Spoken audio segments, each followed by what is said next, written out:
Brian, welcome to the show. Thanks for having me. It's my pleasure. Do you have a favorite quote, something that inspires or motivates you? Yeah, I love this. And I gave this at an all hands recently. This Robert Louis Stevenson quote. I have it in a doc next to Michael Jordan one. It's "Don't judge each day by the harvest you reap, but by the seeds that you sow." And it was the start of fall when we did this all hands, so it felt particularly apt. But I do think as well, it's one in which you always look at today like, did we hit this milestone? Did we hit this goal? What amazing things happened or what terrible things happened, on the other end. But it's really all downstream of things that you were doing a month ago or a quarter ago, a year ago, a lifetime ago. And I really like that quote in terms of just the groundedness. Yeah. And, people might be thinking, well, Ryan, it's okay for you. You've built this great startup and you can think about, seeds and all this stuff.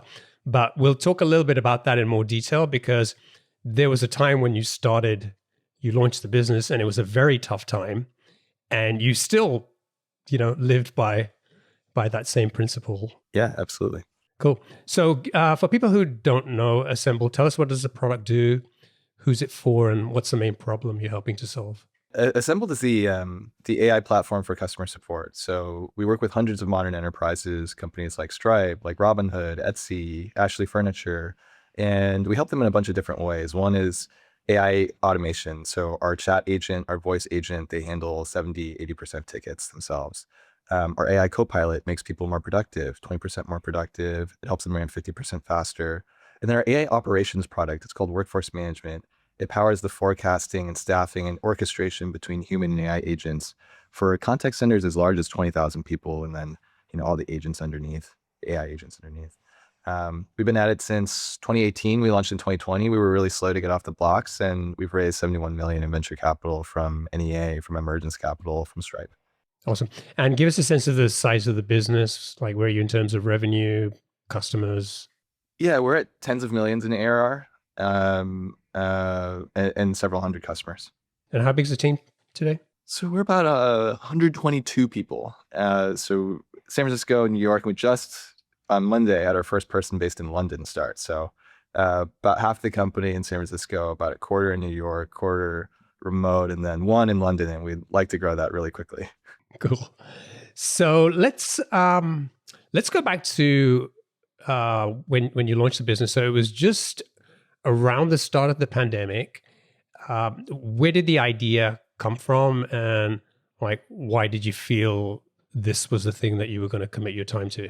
Yeah, so it's odd. Like my own background was machine learning for fraud detection. So I joined Stripe back when it was around 80 people, and one of the striking things about Stripe at 80 people, among many, was that Patrick and John, the co-founders of Stripe, they would do support themselves. They would, more than that, they would have people over to their apartment to do all company support rotations. And so, all across the company, there was this ethos of that customer support really, really mattered. The customer experience really, really mattered. Lots of companies have something like this too. When you peel back the early days, Slack had this, Zapier had this. Lots of iconic companies. But I was lucky enough to be there when it was going from 80 to, doubling every single year. And, obviously that's not going to scale. And, one of the first things as a machine learning engineer, 2-3 years into the company, remembering when the founders were doing support themselves is, how can we point machine learning at this problem and help scale, this ethos from the early days. And so I started building tools with my now co-founder, Brian Z, who was one of the first salespeople at Stripe. And we were trying to automate support. We were trying to categorize tickets. We were trying to do a lot of the things that AI does today with ML tools. But that wasn't really the problem. It wasn't really that they were looking to automate. I remember, we took our system. It started as something called Agent Assister. We renamed it called Lumos, and people got a lot more interested in after it was called Lumos. But the head of support, Bob Van Winden, told us, you're automating 20, 30% of tickets, but this isn't really the thing that we need help with. Actually, we're adding tons of headcount, and we're hiring people across the world with different specializations to support our different products. So there's all these layers of complexity, And we actually need a problem with this thing called workforce management. I said, what's workforce management? He said, well, it's the forecasting of volume. How many emails, how many chats, how many phone calls are we going to get? We want to respond to people in a minute, in an hour, in a day, depending on the different queues and how many people need to be there, and literally how many people are there, like the scheduling system for that. And we said, oh, you know what? That's actually a machine learning problem too. You describe time series forecasting, you describe schedule optimization, constraint optimization, you describe some queuing theory in there. And, we're then off to the races. And a lot of this we were building for Stripe initially. But again, we had kind of really clearly observed, oh, you know what? Like, it's not just us that has this problem at Stripe. There are a lot of companies that have similar kind of trajectories. And so that naturally turned into Assembled. So was this a problem that fast-growing startups like Stripe were having just because they were hiring so much headcount? Or was this something that you were seeing with other companies that maybe had a large support team but weren't necessarily growing as fast? Yeah, I think at the time we didn't understand, but a lot of it did have to do with growth. So, early on, Bob, we realized had come from Google. And so Google, had this workforce management problem and with, some particular acuteness. And Slack as well was one of our early customers. And yes, they were growing really quickly. And then I think later happened upon, this is a huge category. And, Bank of America and JP Morgan and United Airlines and all these kind of iconic brands, iconic consumer brands, they have like a different version of workforce management that is much, much more complicated and it got installed years and years ago, even decades ago. It looks like Windows 95. But that came later. Our first segment really was fast growing startups, and that kept us busy for quite some time, actually. So tell me how you went from building an internal tool for the Stripe support team to Ryan and Brian, co-founders of Assembled. It happened, very gradually. Then all of a sudden, I think my brother, who's our third co-founder, he was getting ready to wind down a startup that he had done with Y Combinator with some of his college friends. Brian had gone off to Southeast Asia to rediscover himself, and he was coming back. And then we were all trading ideas, and we were actually in Bozeman, Montana. So we were in Montana before it was cool. This was like 2018. And we got together and we were just hacking around with some ideas, and we realized, I think we know what it is we're trying to build. John had written on a piece of paper kind of the prototype of, nowadays he would vibe code it, but he just kind of drew it out, the design of the first product. And we said, you know what, this makes a lot of sense. And then at the very top level, we feel like we have this thesis about customer support. And the thesis was really as simple as most companies want to scale great customer support. They want to have good customer support. You as a consumers, writing in, I think we've all been there, right? Having that moment where it's, what the hell is going on here? Do these people care at all? But inside the company, to a T, every single company we met, every single company we've worked with over the years now, they're trying to get it right. It's just a really hard operational problem. And so we had the thesis that companies wanted to scale great customer support. We had a piece of paper with a picture, and we said, you know what, let's go do it. And, that question really has persisted, I think, throughout the company. All of our products, AI, not AI, automation, augmentation, operations, not operations. It's always been in service of how do you scale great customer support? So I think once we had clarity on, that's the question that we're trying to answer, then we really knew this should be a company. So your first customer was Stripe, and in many ways, you built the product for Stripe, right? You were given the requirements for what needed to be solved.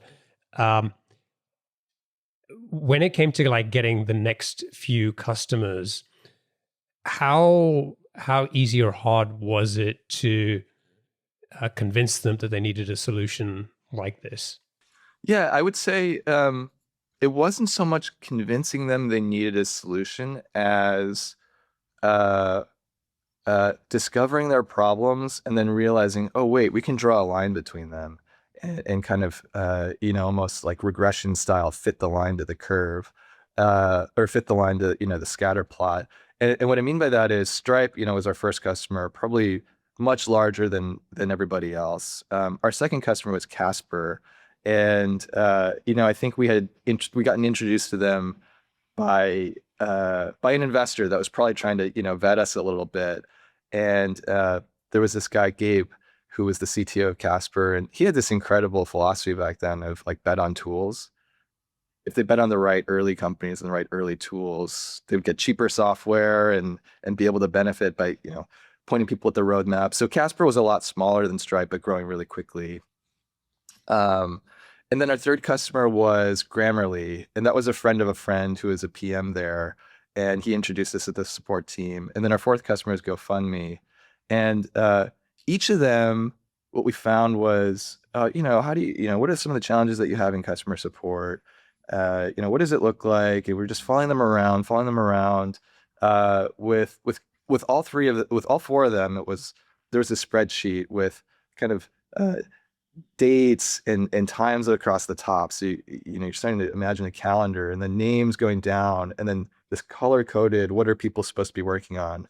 And everybody had different colors, and the day started a different day of the week. Like some started on Sunday, some started on Monday. And we literally learned because Grammarly was in Ukraine, and so it's a different start of the week. But you were like, oh my gosh, you all have done the same thing, different solutions, but almost exactly the same, to the same problem. And so across these different points of scale, we drew in the line between, and we felt like, okay, we can fix that for you, and we can make this problem go away, because the people on the support team that had to use it, they had to like pull up the spreadsheet, and at larger and larger scales, it just wouldn't load. It's a Google Sheet with a lot of data in it, and you have to go find your name, and go search through it. It's like, oh yeah, that's what I'm supposed to be working on today. That's when I take my break today. And then if you were the manager of support, it was one person. So you're like, oh, you're managing hundreds of people, and this one person is responsible for this tool, and it's very brittle. So if it breaks, you're in big trouble. So. It wasn't so much convincing them as discovering, oh, you all have the same problem, and we could put this into software. I often talk to founders, heard it multiple times, that they're whatever niche or market they're going after, the customers are currently using some kind of spreadsheet, and they're building software to help them replace the spreadsheet. But often what they find is that people talk about this manual process and it's painful, but at the end of the day, it's not really that painful. And when you go there and try to sell something, they're like, it's not that easy to sell the product or convince them. So I'm curious, what was it about this, these specific examples where you figured out there was enough pain there that people would care enough to do it differently? Yeah, and I agree. I think even to this day, if you're below a certain team size or you're below a certain complexity, on that workforce management product, it's probably not going to be the thing for you. You probably are better off with spreadsheets, or so you can't hang your entire hat on, we're replacing this process. I think for us, what we discovered organically was that was actually kind of the foundational data, if you will, for a lot of other really interesting things, and a lot of other valuable things within customer support, where it wasn't just, hey, we're taking away the manual process of the manager, or even just this kind of like relatively small pain of what support agents had to look up. But rather, within Casper, for example, we were walking around and we saw these kind of TV dashboards in their office. It sounds from a thing of the past now, but they had TV dashboards because everybody was in the office, and the TV dashboards showed the state of the queue, what everyone was up to. And we later found out, hey, if we know what their schedules are, and then we can kind of connect that to the state of the data from your Zendesk or from your telephony system, or from your Salesforce Service Cloud, we can show you this real-time dashboard of everything that's happening. And oh, if you've got customers waiting and you've got people on this other queue that are available, you can move things around. And that also translates to the AI world. So that same kind of concept now, while some of this is human capacity, some of this is AI capacity, you can dial it up and down. But all of that kind of capability is powered by, well, we know what people are up to, and we know what they're supposed to be doing, and we know who's available today, this week, next week, next month. There's another piece where, well, you want to forecast it out, and everybody wants to get their hiring plan. It's such a pain in the butt, and it's a huge, huge cost. Like a lot of companies, we're talking tens of millions of dollars a year spent on customer support. So getting the headcount planning right is really quite a large financial exercise. And again, you want to know about productivity, you want to know about attrition rates, you want to know about utilization rates, and that comes out of the schedule as well, right? And that's a hugely valuable problem. And so we added on all these pieces around the schedule. I think early on, we started with this very narrow pane, and then over time discovered these other pieces that we could add onto it. And then eventually we ran into the kind of existing category. There's a story past that too, where workforce management has been a category for a long time, I mentioned. And one of our customers during the pandemic was Robinhood. And they just absolutely blew up. I think they started as maybe a couple hundred people. And there was a point in time, between Bitcoin and meme stocks and, their whole C-suite doing customer support because it was so backlogged to the headcount just went vertical. And, that was amazing for our business at the time, but also incredibly stressful because you start to bring in people from Charles Schwab, you start to bring in people, with real enterprise grade experience, and they're looking around being like, what is this assembled piece of crap? Like, this is like a little toy. We need a real enterprise grade system. We're like, no, we can get there. Just give us like a month. And so we were just coding furiously. And then also importantly, getting up to enterprise grade.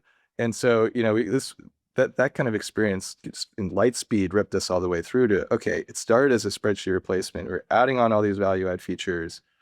And then at the end of it, at the end of this gauntlet, like, yeah, now we can replace, enterprise tools that have been around for decades. Yeah. I mean, I think the insight there for me is like, it started as a spreadsheet replacement, but if that's all you're doing, it's a really superficial solution, right? You're just taking a spreadsheet from a spreadsheet and putting it into software. And it's much more about the reason you were able to get traction was because you understood the nuances and the details behind that and why they were doing things that they were doing in the spreadsheets and what were the problems behind the spreadsheets and so on. That was a much bigger thing to go and solve. I'm curious. I mean, you kind of had like, a sort of a plan for this sort of biggish launch and getting featured on TechCrunch and all of this stuff. And unfortunately, it was the same time as the pandemic hit. So can you just tell us like what happened? Yeah. So we had raised a seed round, and one of our friends who is Kelly Sims, she's the first PR person at Stripe, had told us, nobody writes about seed rounds in TechCrunch. We're like, okay, well, that stinks. But we're still trying to figure out a moment to launch. And then she said, but I know this person, and if you figure out how to hustle in front of her, and she's in London, and I know somebody who's going to be in London, maybe she'll write about you if you kind of intrigue her enough. And so we really pulled some strings to get this kind of story lined up. It was a $3 million seed round, and nowadays it's even worse, right? Like, I can't imagine anybody writing about a $3 million seed round. But we had this TechCrunch article ready to go, and the day kept moving because we were talking over WhatsApp, like, hey, is the article ready? Oh no, I just need to touch it up one more time. Ah, shoot, like we gotta change it. We gotta be ready to do this tomorrow then. And then so this was March 2020, and everybody already kind of had inklings of what was happening, and then I just remember, okay, like today's the day, and telling the team, like, let's all go into the office. And we had this small little live work loft, and There were probably 6 or 7 people at that time. We went into the loft, and I think everybody was, a little bit like, is this okay? Yeah, it's probably fine. Like none of the, stay-at-home orders had come out yet. So it's probably fine. And then we had also worked really hard to get our post onto Hacker News. So we had people kind of ready to share about upvote and kind of comment on our Hacker News launch post. And it worked. So that day, we got to the front page of Hacker News, and I still have the screenshot on my computer of um, World Health Organization, declares COVID a global pandemic. Assembled launches. And then World Health Organization declares COVID a global pandemic. And so we're here like in this apartment, like woohoo, and high-fiving, like, wait a second, maybe we maybe we should all just leave right now. Like, is this safe? Um, and I think the day after, the week after, we realized it started to settle in and all this stuff was happening. This could be really bad. We had all this interest. I'm from Chicago, and I'm a huge Cubs fan. Just grew up a Cubs fan, and somebody from the Chicago Cubs wrote in to get a demo of Assembled, and we were so excited, and he never showed up. And that happened probably to 25% of our demo requests. Shoot, do we just waste this launch moment that we worked so hard to put together? And of course, a month later, you come to find it was super bad very briefly, and then it was amazing. And then all of the things that people, companies scaling. There were so many companies scaling so fast that needed help with headcount planning that, had to add support, and couldn't get their hands around it. So it ended up being really, really good for our business, despite that kind of shocking moment. So let's talk about the period where it wasn't good for your business. So the reality settles in, and then there's this sort of time where you said, a lot of people aren't turning up for these meetings, and many companies just like stop buying anything, right? So when that happened, what did you decide to do? Where did you decide to focus your energy? We were too, I don't know, maybe it was naive to understand that it was macro related. Because at that point in time, it was a SaaS product, but we had just come out of Stripe, so we only knew usage based, and none of us really understood SaaS. Maybe if we listened to this podcast, we would have understood. Hey, have some contracts, have a minimum. But it was just, hey, you sign a piece of paper with us that tells you the price, but you could turn it up, you could turn it down, totally up to you. So we felt like we had to go really earn every single bit of usage, and that usage was, if we didn't have that, we wouldn't bill. And so we were kind of in there with people, with those very early customers, trying to convince them to add more people to the system, and trying to show them value so that they would keep scheduling people. Ultimately was the unit of billing. And then all these other kind of value adds come out of the scheduling data. And so yeah, we definitely saw that flatline / shrink, and we thought it was our fault. We thought, oh my gosh, something between the last couple months, like what are we doing wrong? Like, are we not paying enough attention in onboarding? Are we missing some killer features? It didn't occur to us until a couple months into it that, maybe there's this macro thing happening. So we really beat ourselves up over it. And I think from what we were talking about earlier, you sort of shifted from trying to, scale this business to focusing much more on like one customer at a time, which I guess connects back to the quote that you shared at the beginning, which was, hey, there's no harvest in sight, so let's start planting some seeds, I guess. Like, tell me about that. Yeah, 100%. I think we just focused in on the people that we knew were getting value and kept building around them. And I think we had this hunch that if we got the platform to a certain kind of critical mass, then then people would use it. We just need to get over that hump. And um, even it goes earlier back. I remember it was very hard for us to get our first dollar of revenue, and I mentioned it took us a long time to launch. So 2020 was 2 years after we theoretically started.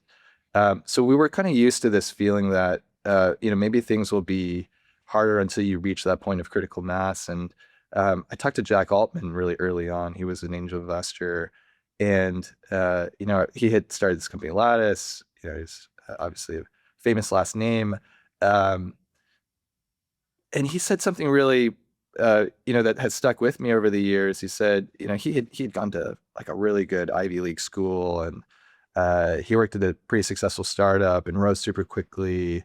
And then he and his co-founder, same type of backgrounds, went to start Lattice. And then, the way he described it was, success was not linear. It was, it didn't matter how hard you worked or how creative you were. You were just going to have to hit your head on the wall for a little bit. But everything in your career up to that point had been, if you work harder, if you are more creative, you will go far, right? And he said it took him 8 months to get their first dollar of revenue. And I think we experienced something very, very similar. And, he said that kind of like just shook off a lot of the feeling that, okay, this is a linear path. Instead, we're going to have to take some bets. We're going to have some conviction on where to double down. We're going to have to squint a little bit to see what's working. And I think for that period for us, it very much influenced that mentality of, okay, there are some features that we know you just have to work, like schedule generation. There's something where you can kind of click a button and generate this optimal schedule. And it's kind of an enterprise type of feature, and it's pretty complicated, and there's some algorithmic stuff underneath. You can't like iterate your way to that. You're just going to have to get it right.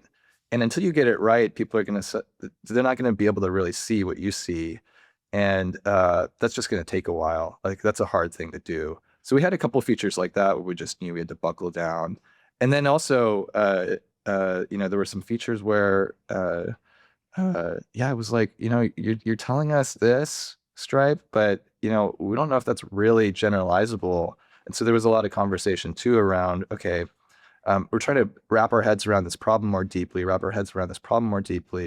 and that will help us a year, 2 years, 3 years down the line. I don't think we really understood, in that moment what we were doing, but we were really collecting data to have this mental model of, how do all different sorts of organizations handle this problem and, related problems in customer support. And that ended up being hugely valuable. So even if we didn't see the output of that, the harvest of that, immediately, during COVID, it did end up being very useful down the line. So one of the traps that founders sometimes fall into when they're working, closely with one customer at a time is basically building a custom solution for each customer. Did you guys ever fall into that trap? Definitely. We would continually introspect that question because, we were engineers, and Brian was, kind of sales. John is kind of classic engineer. I was kind of in between, but, kind of my most recent professional experience had been engineering. So we had this really dumb argument, not even dumb, but just not even argument. When we were signing Robinhood, Brian kind of showed up and he's like, guys, I have this, multi-100K deal with Robinhood. And John and me and Michael was one of the early engineers, and Lynn was one of our early engineering teams. We're doing a lot of custom stuff already for other customers. Maybe we don't want to do this with Robinhood. And so Brian was CEO at the time then. So now if I were, I think, in that seat, I would be like, what the hell are you talking about? So you think 100K deals? Do you think these grow on trees? What are you talking about? Figure it out. But yeah, we thought, hey, we're doing too much custom work. And, we really sat down as a group and kind of peeled apart, okay, here are the things that we're doing for Stripe that are custom. Here are the things that we're going to have to do for Robinhood that are custom, and which of these generalize. And we wrote a really long doc to convince ourselves that we should indeed work with Robinhood and not walk away from the deal. and we still have that doc. And, I show it to people sometimes I think that is the right way to think about it. You sometimes have these deals and yeah, it can hamstring your company if it's the wrong one. And it can be, the blueprint for the next stage if it's the right one. And our experience has been that if you do get the right customer, like if you build around the right customers, and my mental model is still you're kind of like drawing out the line. And so great, you have this line built, up to the size of your current customers, and you have somebody that stretches you all the way out. And your question is, does that generalize? Is that or are they a total weird outlier? And if it generalizes, then that's going to be the beachhead to the next set of multi-100K customers, and that indeed was the case for us. Robinhood was an amazing customer, and we were so glad that we built to spec for them because it did generalize. And then our first $1 million a year customer, it was the same type of thing. Like that was the first $1 million customer. All the custom things ended up being the things that other $1 million customers would need. And then we do have a couple examples of that exercise where we walked away from deals. Like there was a big airline that we thought about working with who was on like a Microsoft Dynamics CRM. And so we would have to do that. And we had Slack notifications built into our system, and they would have needed us to move that to Outlook and to Teams. And so we walked away, and I think that was the right move because we were not ready for that ecosystem that would have been just purely custom. And we would have been stuck for a little bit. So I do think that, yeah, the move from custom to configurable, that's a difficult one to get right, but it really does require the founder to apply a lot of judgment, or the team to apply a lot of judgment around, does this generalize? So let me just recap a bit. So it took you quite a while to get started with these kind of, the launch that didn't actually work out to be much of a launch. It took a long time to get that first dollar. Things suddenly came to a standstill because of the pandemic. You're working, with one customer at a time. There's a sort of a custom component being built for each customer. And then there was this 1 year where you went from like 10 customers to 50 customers because you were focusing on the shift to more configurable. And you sort of blew past the first $1 million in ARR during that time. I'm curious, did anything break with all the custom stuff that you had built, like while you're suddenly ramping up to like 5 times the number of customers that year? Yeah, definitely. I think we had, you mentioned it was super hands-on, and even to this day, we have a cultural value called get on the plane. So we were meeting customers in person, we were doing onboarding ourselves. We were highly incentivized to make sure they adopted, because otherwise, we would not get paid. And that only goes so far. That works for 10 customers. You can get on the plane. Like we even went to Kyiv in 2019. So that's a special place for me. But yeah, that's a long flight, that's a long several series of flights. And we were going routinely back to San Diego for one of our other customers. And like every single week, John and Brian would get on a plane and go to San Diego, to the point where they had a favorite Chinese spot that they would go with this team. So yeah, that doesn't work. That works at 10, doesn't work at 50. And that was around the time when we brought in our first designer, and she was a contractor, and we really wanted to hire her. She didn't ultimately join us. It's a different story. But what we asked her to do was take a magnifying glass to our onboarding process and figure out what are all the pieces that, are super manual and we can automate. And the goal was just take something that takes weeks and takes a bunch of effort and compress it into days and figure out how to have it be automated. So onboarding broke, and we fixed it by pointing design at it. Definitely something that broke was, in the early days, it was super easy to ship a bunch of features that maybe were half-baked. And I think especially in enterprise software, there's a big difference between the demo and the thing in production. And, I think this is one of the fundamental failures of how to purchase software. Like there is a bit of a kind of mismatch between what people are looking for at that point of buying and what actually happens. So in truth, we had some features that, we had built for the demo, and like there was nothing there. It didn't work. And so, some of them we had to say, well, now it's time to, make that thing work that we showed people. And some of them it was, you got to kind of step around this corner, just know, like just if you're doing the demo, like that thing does not work.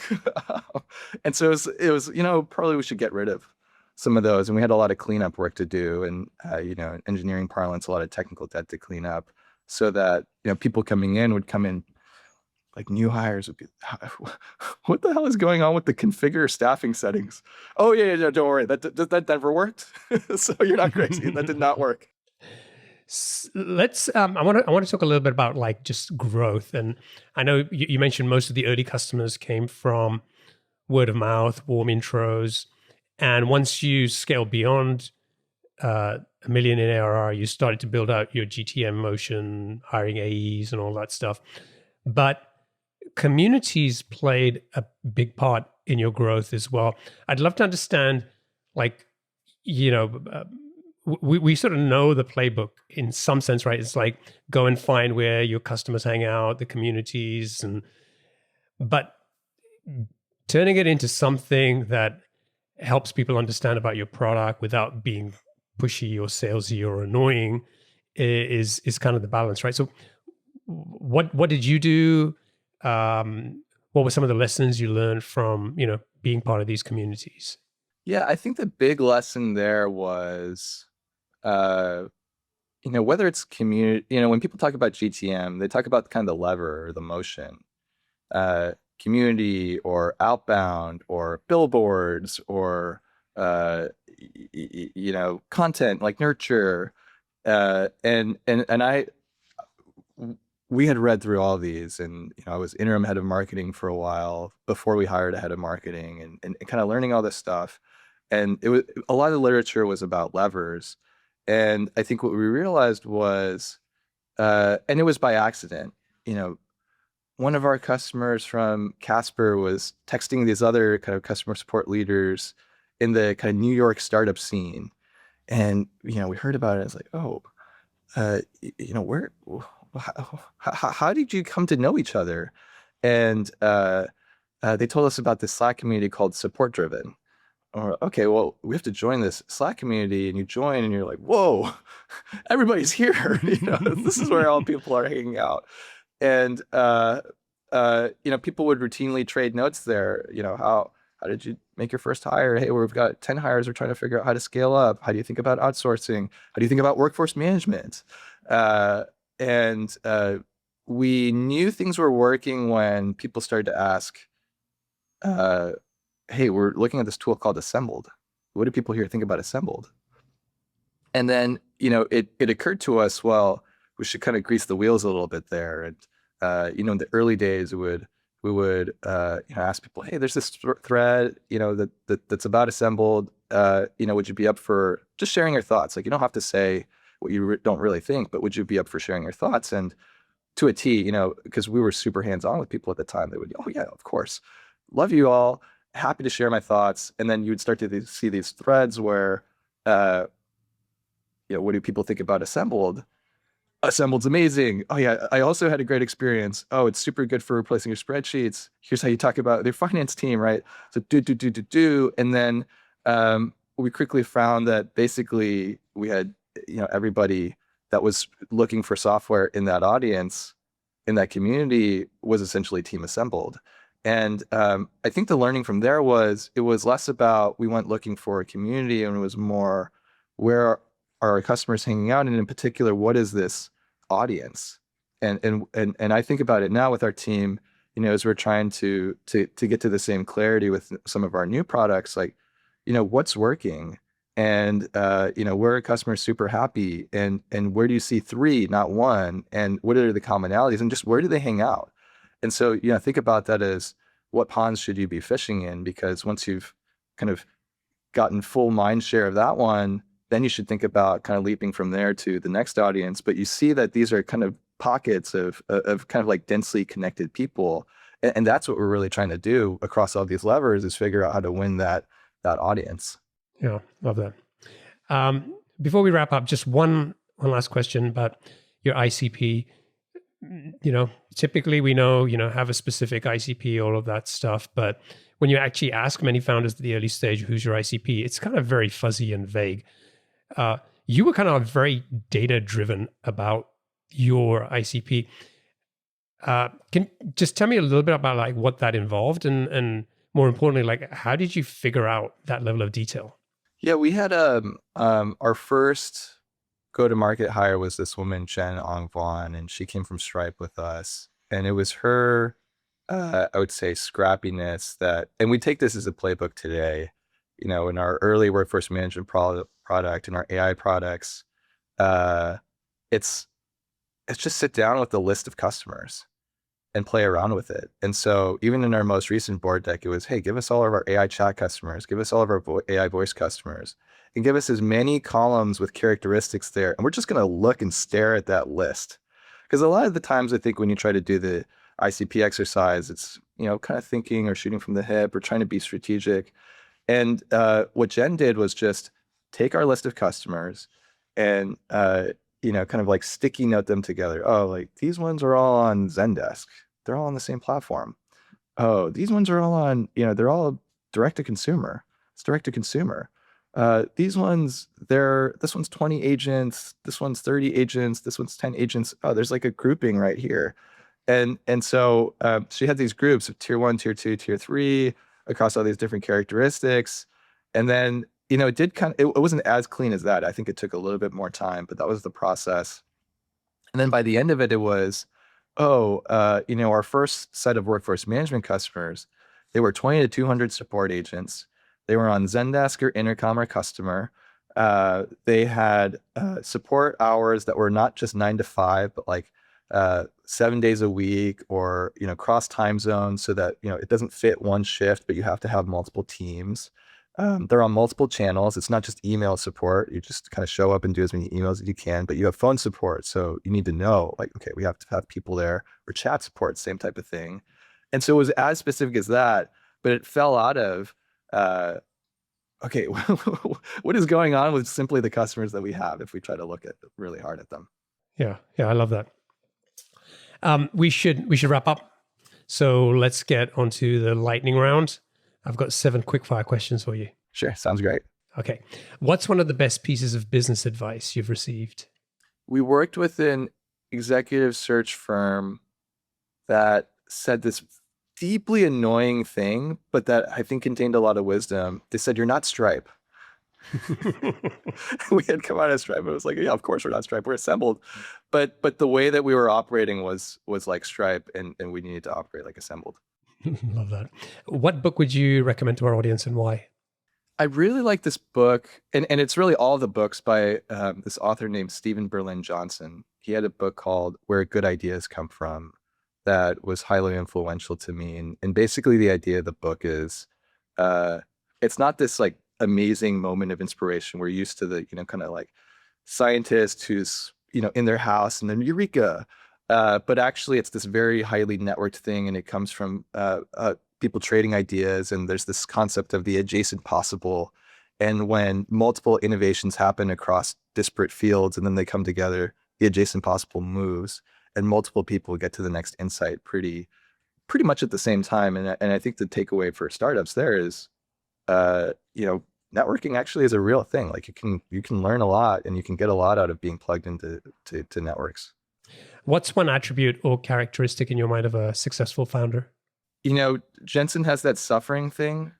And I think that's a real thing. I think I was captain of a baseball team that went 0-21. And I think that was incredibly valuable for me. And I always feel a little bit like, ooh, should I share this? Will people think I'm a loser? I'm not a winner. And I do think it's important for people to know what does winning look like.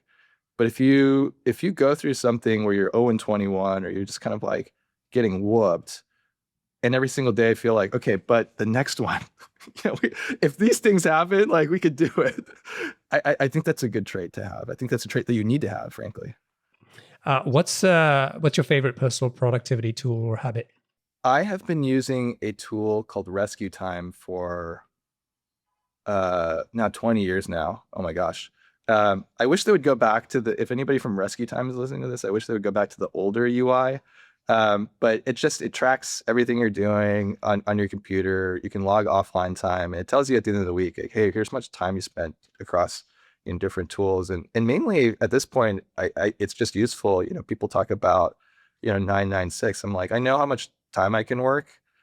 It's about 60, 70 hours on the computer. And then if I go too far past it, I feel really tired the next week, and you can tell why. And if I go, below it, then, there's some weeks where you go below it and you're spending a lot of time in person, or you're just kind of walking around, or you're just resting and recovering. But it kind of gives you a baseline for, okay, here's like roughly how much I can do. What's a new or crazy business idea you'd love to pursue if you had the time? It turns out this is not just unique to me. I was talking to a friend, Ravi from Heap, about this. Uh, uh, I have, I have a long neck, and so like I have these neck problems.